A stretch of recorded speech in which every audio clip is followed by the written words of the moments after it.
2:00 ng madaling araw, tahimik ang buong bahay. Habang busy ka sa panonood, bigla kang makakarinig ng isang sitsit sa dilim. Hindi mahina, hindi malakas. Sakto lang para patayuin ang balahibo mo.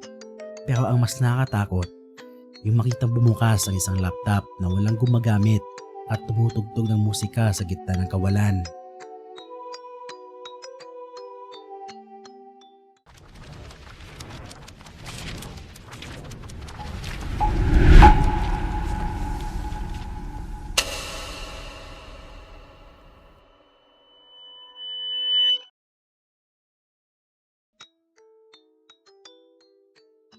Hello Kuya Ken, ako nga pala si Tin, taga Santa Cruz, Zone 3, Davao del Sur. Nangyari ito noong 2019, senior high school pa ako noon. Simple lang dapat ang gabi namin. Binigyan ako ni Papa ng laptop at isang hard drive na puno ng movies at pictures. Siyempre natuwa ako kasi hindi lang pang school, pang libangan din. Nag-enjoy pa ako kakapanood at nakisabay pa ako sa K-drama na The World of the Married. Relax lang sana, chill night lang. O akala ko lang pala chill night yun. 2:00 na madaling araw, tahimik na ang buong bahay. Pinatay na lahat ang ilaw at ako na lang talaga ang gising. Loft type ang kama ko, pero malaki ang kwarto, kaya may kama rin sa baba kung saan natutulog si ate at ang kapatid ko. Mahimbing ang tulog nila, ako lang ang gising. Nakaharap sa laptop, nag-i-scroll at kumakain pa ng biskwit habang nanonood. Para bang ordinaryong gabi lang. Pero minsan, yung simpleng gabi, sila pala ang pinaka nakakatakot. Habang nanonood ako, bigla akong nakaramdam na parang may kakaiba sa paligid. Yung pakiramdam na wala ka namang nakikita, pero parang may nakatingin sa'yo. Tahimik ang buong kwarto, pero ang ingay ng tibok ng puso ko. At bigla yun nangyari. May narinig akong sitsit. Psst! Psst! Psst! Hindi mahina, hindi malakas. Sakto lang ang lakas para marinig ko at tumindig ang bawat balahibo ko. Parang may taong malapit sa akin at gusto niyang mapansin ko siya. Natigilan ako, hindi ako gumalaw. Para akong natukod sa kinauupuan ko. Gusto kong wag pansinin pero nanginginig na ang katawan ko. Kaya ang ginawa ko, bigla kong sinara ang laptop nang walang pagdadalawang isip. Pagkasaka ko, agad kong tinakpan ang buong katawan ko ng kumot. Baka akong batang nagtatago sa multo. Pero ito ang problema, naiihi ako. Alam mo yung sobrang takot ka na, pero kailangan mong bumangon. Yung pakiramdam na kapag gumalaw ka, may makikita kang hindi dapat makita. Ganun ang feeling ko. Nanginginig na ako pero kailangan ko talagang bumaba. Sa takot ko, inisip ko na lang na nandyan ang mga aso namin.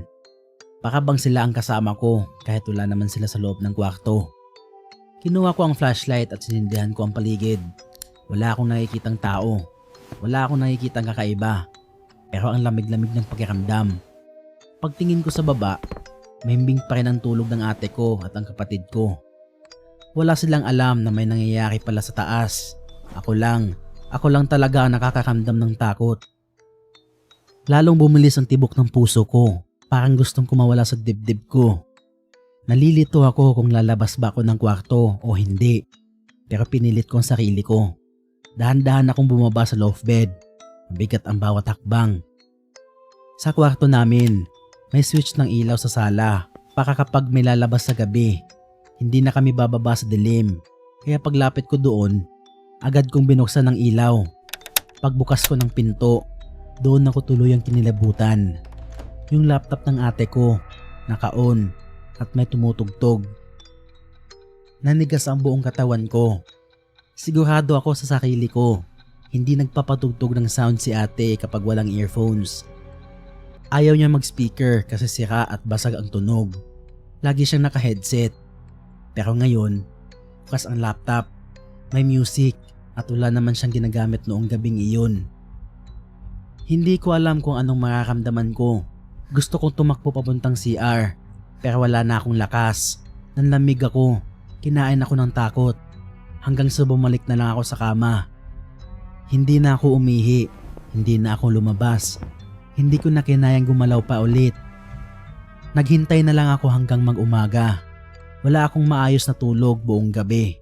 Nakahigala ako, nakatakip sa kumot, nanginginig at nagdadasal na sana magliwanag na. Kinabukasan, paglabas ko ng kwarto, nandun si mama naghahanda ng almusal. Para akong zombie na lumapit sa kanya. Kita sa mukha ko na wala akong maayos na tulog. Hindi ako mapakali kaya nagtanong ako, "Ma, ikaw ba yung nag-off at nagsara ng laptop ni ate kagabi?" Kalma lang siya, normal ang tono. Pero nung sumagot siya, lalo akong kinilibutan. "Hindi ako marunong gumamit yan. Nakasara na yan nung nagising ako." Parang kinain ng kaluluwa ko. Kung hindi si mama, kung walang ibang gising, sino? Hinintay ko na magising si ate. Pagkagising niya, hindi na ako nag-aksaya ng oras. Ate, hindi mo ba ginamit laptop mo kagabi? Hindi mo ba pinatay? Sumagot siya ng kalmado. Huh? Hindi ko naman yun ginamit. Doon ako parang nawalan ng dugo. Para akong hinigop ng lupa. Umaga pa lang pero nanlamig na agad ang buong katawan ko. Hanggang ngayon, tuwing naiisip ko ang gabing yun, bumabalik yung malamig na hangin, yung takot, at yung sitsit na parang nandyan lang palagi. Hindi ko na makalimutan yung laptop na dapat hindi gumagana, pero kusang nagbukas. Hindi ko alam kung sinasadya ba o may gustong magparamdam.